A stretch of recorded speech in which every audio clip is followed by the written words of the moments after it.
પંચમહાલના શરા નગરપાલિકા ખાતે જિલ્લા પંચાયતની આયુર્વેદ શાખા દ્વારા આયોજિત જિલ્લા કક્ષાનો આયુષ મેળો યોજાયો હતો।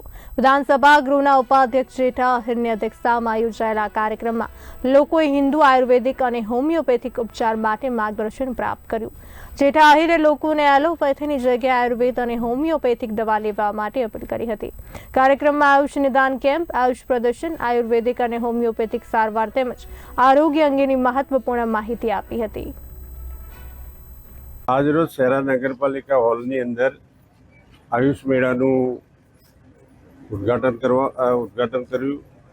આયુષ મેળામાં દરેકને સમજ આપવામાં આવી કે આ આયુર્વેદિક દવા ખાવાથી શું શું ફાયદા થાય છે, દરેક રોગો કયા કયા નિયંત્રણ હેઠળ દવા લેવાથી શું ફાયદા થાય છે એની માહિતી આપી।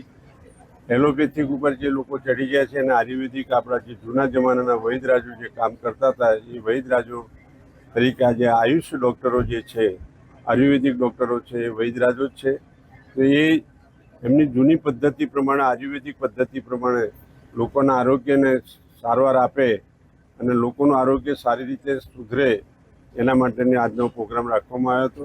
અને આજે મેં બધાને સારી માહિતી આપી છે। શહેરા તાલુકાની અંદર નોંધવામાં આયુર્વેદિક દવાખાનું ચાલે છે।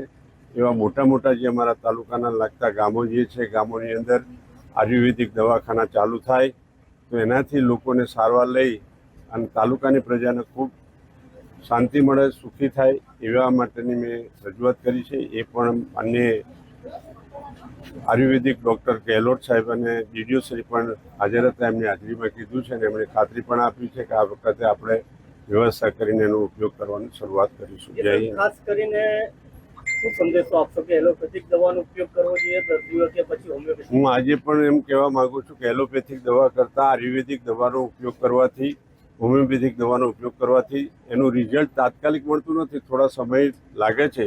તો સમયની રાહ જોઈને આયુર્વેદિક પદ્ધતિ પર જવું જોઈએ, આયુર્વેદિક દવા લેવી જોઈએ, એલોપેથિક દવાને ત્યજવી જોઈએ।